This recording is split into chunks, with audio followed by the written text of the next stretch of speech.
নতুন বর্ষবরণে রাজধানীর শাহবাগ থেকে এই মুহূর্তে যুক্ত হচ্ছেন আমাদের সহকর্মী সজল শাইক। সজল, একটু জানাবেন, আপনি শাহবাগ এলাকায় রয়েছেন, আসলে সব মিলিয়ে সেখানকার ঢাকা বিশ্ববিদ্যালয় এলাকায় বর্ষবরণ প্রস্তুতি কেমন দেখছেন? কারণ আমরা কিন্তু প্রতিবেদনে দেখেছি এরই মধ্যে 11টি নির্দেশনা দেওয়া হয়েছে এবং ভ্রাম্যমাণ আদালতও থাকবে এই পুরো পরিস্থিতি নিয়ন্ত্রণে। কি অবস্থা দেখছেন? নতুন বছর আর কয়েক ঘন্টা পরেই কিন্তু নতুন বছর শুরু হবে। তবে এই বছর কিন্তু একটি ভিন্ন আবহে এবং একটি ঐতিহাসিক যেই প্রেক্ষাপট, তারপরেই কিন্তু বাংলাদেশের মানুষ নতুন বছর বরণ করতে যাচ্ছে।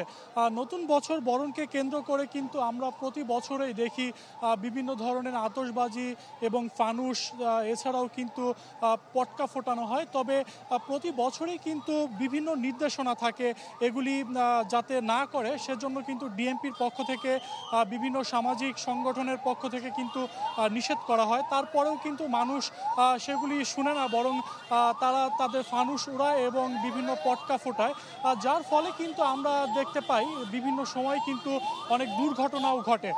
শাহবাগ ঢাকা ইউনিভার্সিটি কিন্তু অত্যন্ত গুরুত্বপূর্ণ একটি এলাকা। এখানে কিন্তু আমরা দেখি যে প্রতি বছরেই কিন্তু আতশবাজি ফোটানো হয় এবং ফানুস ওড়ানো হয়। তবে বছর কিন্তু কড়াকড়ি নির্দেশনা থাকলেও আসলে বলা যাবে সেটা আর কয়েক ঘন্টা পর। অপরদিকে যদি নিরাপত্তার কথা বলি, এখানে কিন্তু নিরাপত্তা বেশ জোরদার করেছে। এখানে পুলিশ সদস্যরা রয়েছে এবং ঢাকা ইউনিভার্সিটির নিজস্ব স্বেচ্ছাসেবকরা রয়েছে। ঢাকা ইউনিভার্সিটি প্রবেশ করতে গেলে কয়েক স্তরে বাধার মুখে পড়তে হচ্ছে। এই ছিল শাহবাগ থেকে আমার কাছে সর্বশেষ। সজল শাইক, আপনাকে অসংখ্য ধন্যবাদ আমাদের সাথে যুক্ত হওয়ার জন্য।